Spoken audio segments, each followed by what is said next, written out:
Good morning, everyone. Welcome to the CanEx webinar series. This is our third iteration, and we're going to start off with a fireside with the one and only Bruce Linton of cannabis and psychedelic fame now. We're very excited to introduce this topic across the board, both with the fireside and the panel discussion that will follow.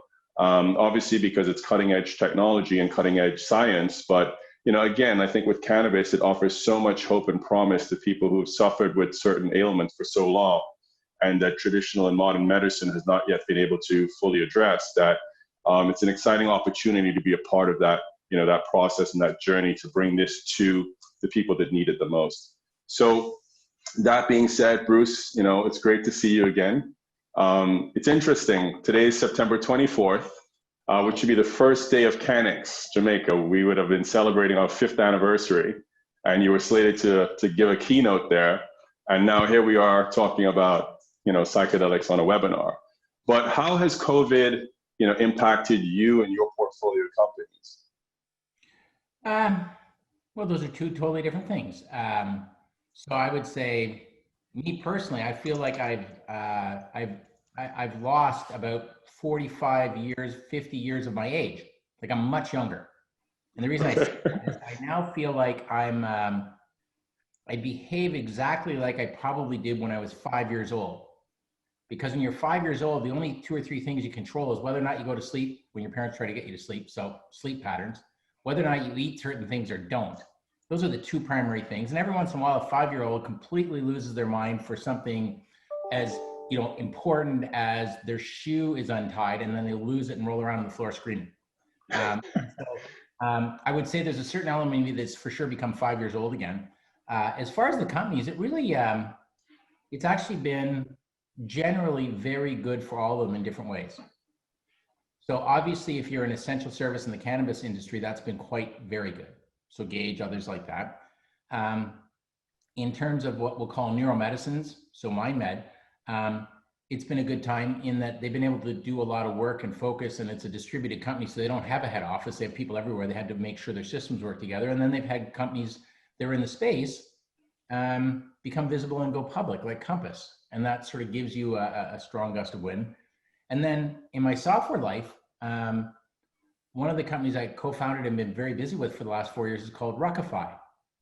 And so Ruckify's point is that we quit making so much crap on the planet, meaning everything from paddle boards to sous vide machines, and we share them.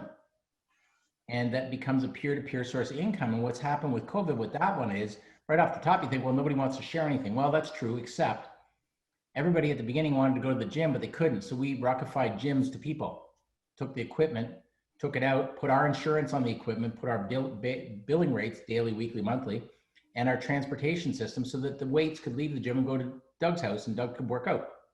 And now the gym's making money. And so that kind of worked. And so what COVID did for all of us, though, is it made us stop, think, and plan. And one of the things I hope comes out of COVID, as much as I wish I was going to be returning to Jamaica and still being the only person who didn't bring a bathing suit, I should do that, but we should think about how do we make our travel and living budgets in the companies we work with 25% of what they were before COVID hit. Because guess what? We're getting quite a lot done and we're not consuming massive resources. And so I'm thinking that there's actually going to be a sustainability wave that impacts positively things like electric cars and all the themes around hemp, but it's going to negatively impact airlines and hotels. So yeah, overall, I'm not in the airline or hotel business, so I'm okay. Okay. How about you, man? You've had a tough ride. Like you go from supposed to be having a big event again, you had great momentum. Last year's event was better than the one before. I think this year would have even been bigger and better because it was becoming more and more. Like emotionally, that's got to be terrible for you. Well, it's been a challenge. I think like you said earlier, it's just been something where we had to sit back and look at the landscape and ask ourselves, how do we move forward from here? The option of sitting down and licking your wounds and saying, woe be me, just isn't on the cards. When you have, employees, you have stakeholders to report to, you have your own personal drive and ambitions. you're just forced to sort of come, wheel and come again, as they say in Jamaica. And so, this evolution into digital conversation, allows us to continue our mission of sharing education, sharing knowledge, connecting people. It's not the same for us. A big part of CanEx and what we've tried to put as our sort of unique DNA is bringing people together. So while we put a huge emphasis on the quality of our speakers and the discussion, and the quality of our expo hall and making that expand and build out, a big part of what we try to do is create a holistic experience. You're in Jamaica, and we wanted to put the right networking parties together, the right networking events together, so we could really attach people. And so in this digital evolution, that's not on the cards for us. We had to find a way that didn't invalidate our unique DNA or water it down, but still allowed us to move forward. So I think from that perspective, it's one of those scenarios where you wouldn't want to go through it again, but you don't regret it for 1 second, because you've just had to get stronger and evolve. So it's been like that for us. And I hope you're right. We can feel sad and should when something bad happens for a day or two, but not 3. And then you got to go exactly like you described. And then I hope you're enjoying the fact that, like, everybody I know that lives in a jurisdiction that used to be a tourism-driven economy have realized, in the absence of tourists, their places are way better. There's bad business implications, but I'm just saying the natural beauty. Absolutely. I mean, I think across the board, right? We've all had to spend more time with our kids and, in our environments and reading and, doing things that I think are holistically healing us, internally, and giving us a much broader sense of what life is. So, even in pursuing our business ambitions, I think we're more rounded as people now from this particular experience. But Bruce, the room I'm in, I know I was supposed to have the funky backdrop, but I didn't quite get around to it. But the room I'm in is at the back of my house, and it's kind of like a cedar-lined, window-filled room that looks to the backyard. I think in the 18 years that I've owned this house, I might have spent a total of 1 hour here before COVID. Wow. And now what I've discovered is that because someone could like break a window here and go into the rest of the house, the lock for this room isn't on the inside door where I am, it's on the other side of the door. And only from time to time, not constantly, my family has locked me in here. They've never had like this idea that I'm actually present, and they now know, like, when I would go to work before, I liked it because it was like taking a dog to a dog park, and they run around like crazy. When you bring the dog home, the dog's relaxed. Well, that was me. I'd go to work and go crazy. Then when I come home, I'd be tired, so it'd be normal. And so now I deal with that other side. But I saw a question about what things am I involved with in the psychedelic space. So I don't know if we want to hit that. Like, why would anybody do that? Like, why when I left Canopy, was fired, why did I immediately jump and look for things in what I would call neuromedicines, science-based things which have had prohibitionist bias against them? And the reason was that it was fairly evident there was a lot more academic work and scientific endeavor had been applied to the space of neuromedicines and psychedelics, if you will, than had ever been done for cannabinoids. And my thesis was that we could probably, instead of trying to change the FDA, we could find places where the FDA didn't govern. You could actually get data sets that would win arguments and then go to the FDA, try and bring the things in. And so I got involved with one called MindMed when it was really just a concept. It had a bunch of research that was cobbling together and was going to become a company.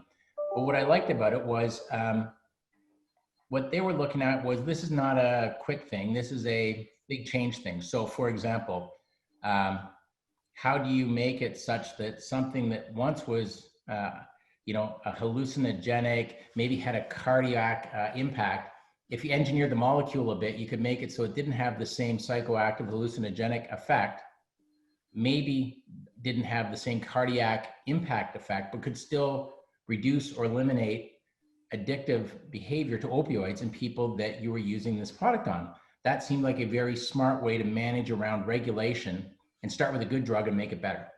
Mm-hmm. And so I liked what they were doing with that. There are 2 or 3 other companies in the space that are taking that fully thoughtful view of how do I bring this to market as a regulated entity so that we can actually get the benefits without the bias. And so I liked this space a lot simply because of it. But I do have a bunch of things, like at the beginning, you introduced We want to talk about what these could do where traditional medicine can't do things. And I'm very careful. I want to make sure we don't call anything we're competing with traditional. I would like to call them historic. Okay. Right? Because like historic is a bad old practice. Like if you had a kid with ADHD and you're giving them Ritalin, what is that? A 35-year-old drug?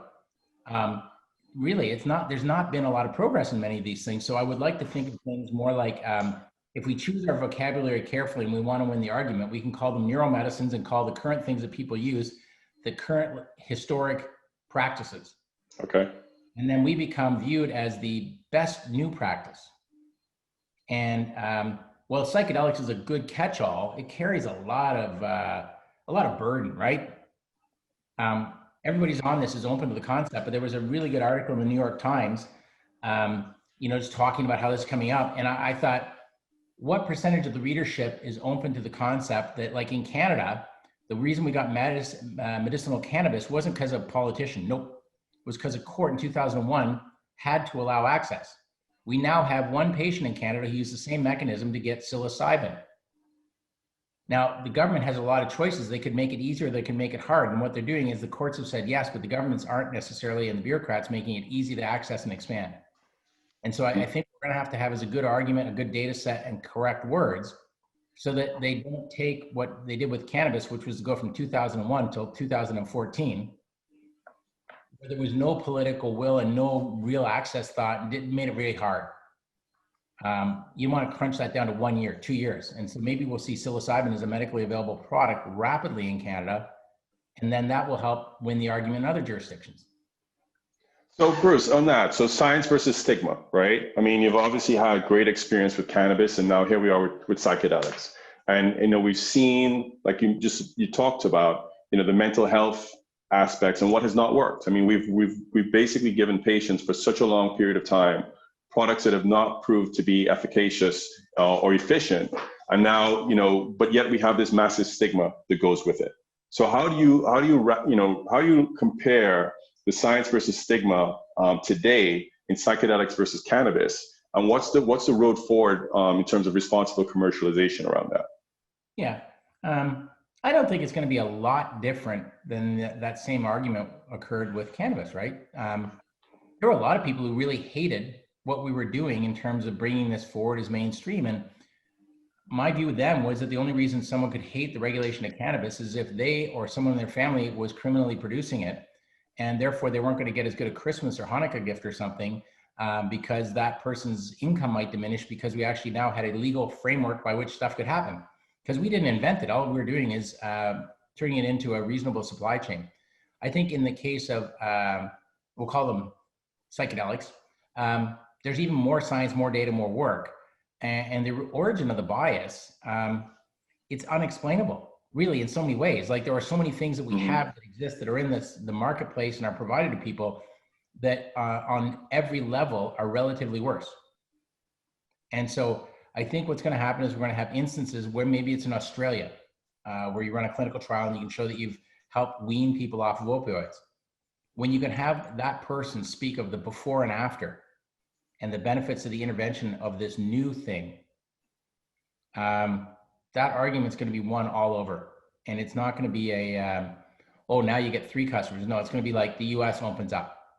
And so I think people, the only thing I'm finding is there's an absolute mismatch in 2 things related to psychedelics. One, people think it's a cannabis-like thing, and therefore a bunch of the guys who dig holes or are miners should get in and they promote it and make it fake. That'll wreck it. The other thing is I find that this notion that it's immediately going to go to wreck everywhere. I think no. I think this could be therapeutic, much deeper, further, wider, and wreck might be interesting places like Netherlands, but it could also be Jamaica. It could also be Brazil. But they're going to be spot solutions for a while, and people will watch how it goes. So it's to me, it's fascinating though. Like, where else? What else on the planet probably right now is being talked about in boardrooms as a suspicion that they have to look at this? Like, I'm running Novartis, or I'm running Pfizer, or whatever. I bet they have teams now saying we have to track this. We have to be on this. They never used to respond that way to anything unless you invented your own molecule and they were going to buy you. They didn't know what to do. This is very disruptive. And besides MindMed, you're also involved in Redlight Holland. What other stakes do you have in mushroom-related, psychedelic-related businesses? Yeah, so well, Redlight Holland, I participated in that because I like the leadership, but I also like the fact that what they're going to do is basically make truffles the right way, broadly available, and in a microdosing packaging, so that if you go to the Netherlands or you're from Europe, you're going to get this product and you're going to use it so that maybe it assists you in diminished anxiety or whatever that you feel you want to use it for. And it's not just so that you can come from, New York, go to Amsterdam for the weekend, get crushed out of your mind on psilocybin. No. This is about a really practical way, and then it can spread into other geographies. So I like that. And they're just launching right now. I think like the first sales are in the next couple of days. So there'll be a cash flowing thing, and they may become a medical supplier. There's a really smart group of researchers up in Denmark at a company called Octarine. And I invested in and interact with the Taji and the crew fairly often because they know how to make, you don't have to say GMO in the way they make their molecules, but they can make whatever you want, and they can make it so it's extremely water soluble. And they know how to do this because they built their platform originally to do things like stevia, the not sugar option. Right. That. So really smart researchers. And so I participated with them because I think there's an absence of a supply chain. And then there's an absence of good packaging and branding. And then there's an absence of clinical data, all of which are getting compressed and resolved rapidly. And so those three participated in across that sector for me. So, I mean, you seem to have a penchant for very cool stock symbols. How involved were you with Trip for Redlight on the CSA? I got to give them credit. I love the name Redlight Holland. Right. The fact that they are allowing people to have access without a medical certificate, Trip kind of, I thought was, you know what I mean? That you know me, it really appealed to me. It's sort of like when we listed our SPAC on NASDAQ in May called Collective Growth Corporation, which much to my shock and amazement becomes CGC. Right. So right. That's just how you have fun while working. Right. Bruce, so now, with Compass's IPO, the space is really starting to fill out in terms of, registering on the landscape for investments. What do we learn from cannabis relative to coming into this space that, between the companies now looking to IPO in short order or looking to list via reverse takeovers, et cetera, what are some of the lessons that have been learned, and what should investors be looking for when they're considering some of these opportunities today? Well, I think in cannabis, we already have way more bankruptcies than we have billion-dollar valuations. So there's going to be even more of those for this quick startup, or we're going to do things. The neuromedicine's research area is, if you plan to write one check, you should plan to write 3 or 4. Because this is not going to be, in Q1, we discovered it and it's in the market and we're making zillions of bucks for most of them. No. So I think that the biggest threat the psychedelics neuromedicine space has is that there's a bunch of startups doing the quick shuffle to go to a shell. They're going to get listed. They're going to get one raise of capital in, and they're going to be a retail story that gets told quickly. Some of the guys that made this thing happen will sell their stock out, and then where the company disappears. And what we're going to have is this statement in the general media that it was a flash in the pan. These things, they don't work. And instead what it was is that the business model was to enrich individuals rather than create value. And so I think that is probably the single biggest threat. And, I hate to say it, it originates out of Canada. One of the worst things about Canada is that our stock exchanges tend to be very regional, provincial. And the effect of that is, if you can't necessarily get it in one jurisdiction, you might get it in another, and the governance isn't as strict, right? So we have a lot of these things listing up quickly and flipping things in, and that's not helpful. I really do think it's a boring topic, but if I was prime minister ever, I would make a single financial regulator at the federal level, kind of like the SEC. Right? Like if you're in the US and the SEC says that we'd like you to respond to something, you know what people do? They respond instantly. We do not have the equivalent single big dog. Okay. Last summer, in the midst of all the turmoil, which you brought up, again, very openly at the beginning of this conversation, you was very bullish on the long-term prospects for Canopy. Are you still long on Canopy? Well, I still hold quite a bit of it. I think they have a great footprint, but momentum's an easy thing to lose and a hard thing to create. Like if you were doing a chemistry experiment and you said, what's the catalyzing energy necessary to initiate this? It's a lot of energy to start something, and then you can usually keep it going if you feed it just right. They have great products. They had or have great science. They had a good position medically. They have, I don't know, a couple $2 billion in the bank. But, I sat in on part of the AGM the other day, and if you work there now, instead of having 5 or 6 year options, you have 10-year options. And to me, I'd like to have 3-year options. What it means is an option is the right to buy a share at the price the day you joined, and you get a third of it each year if it's a 3-year option.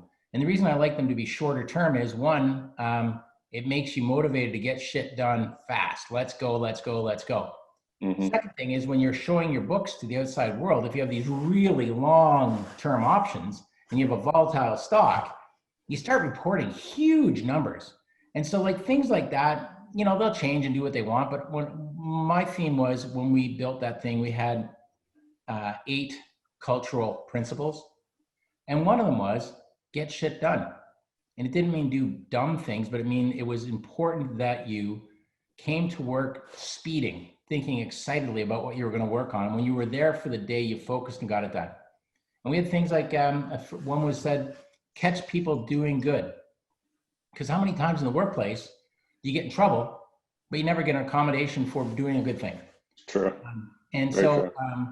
That kind of stuff made a difference, and everybody got stock options. Everyone. And so I'm a big inclusion person. Arguably, that's not the way you're supposed to do it, but I like that way. So I'm very bullish on them, but pace is important, right? Like if you and me are competing, there's 3 things you always have to look at your company. Do you have the right people? Like, are the most qualified people in the positions to do it?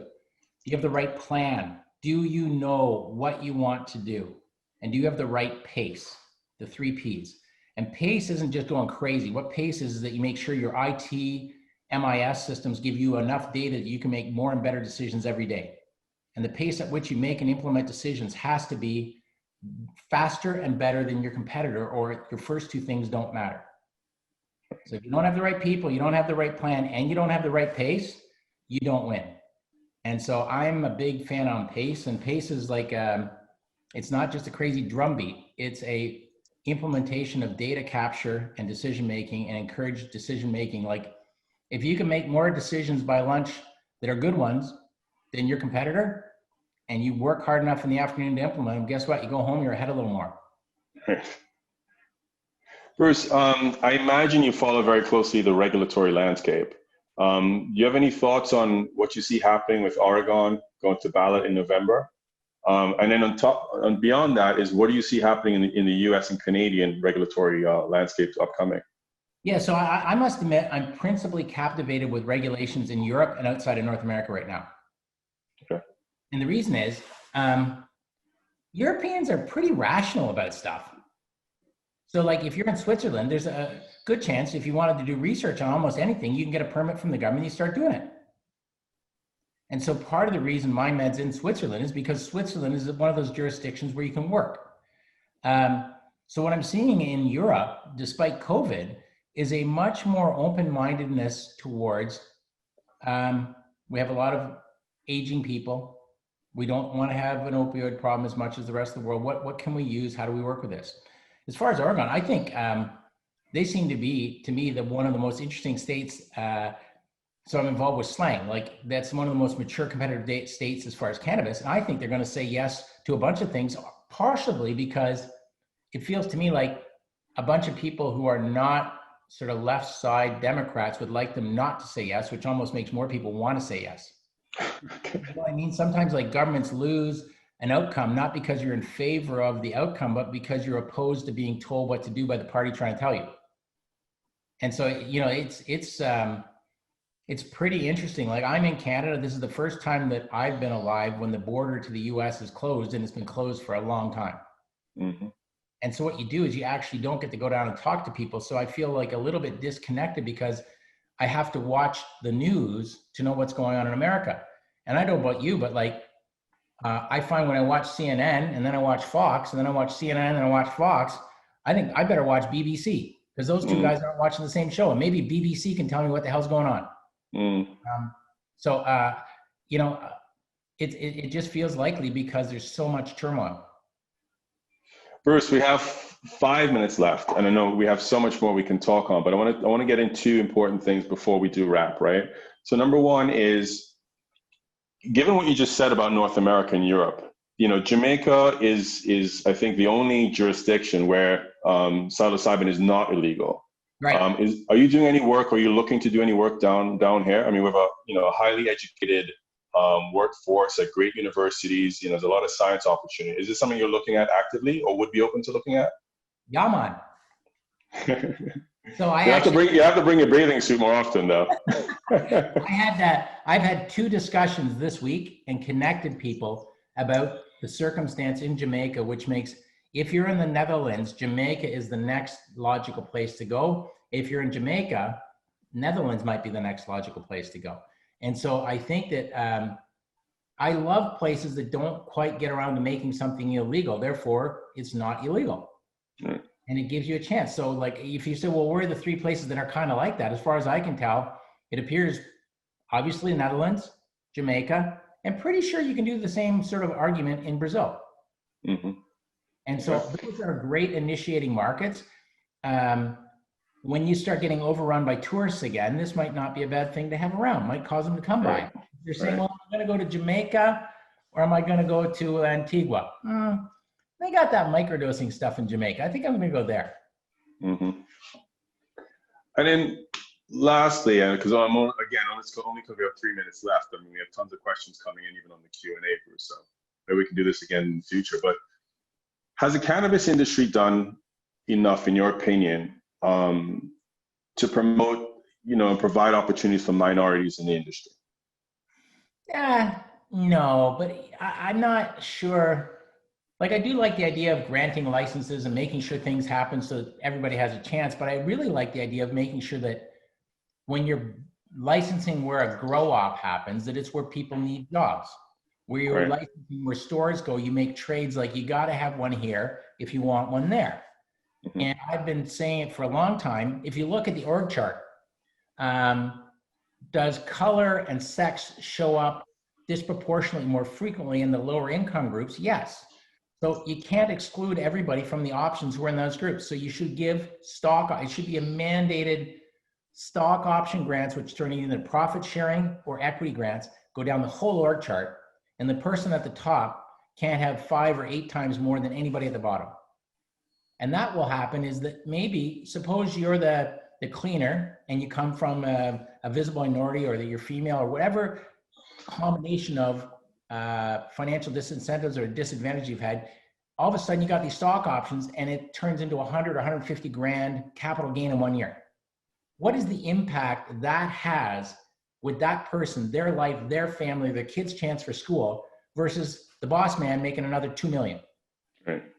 And so I think what we got to focus on is a much more inclusive, everybody gains, not just who gets to be the boss. Because you know what?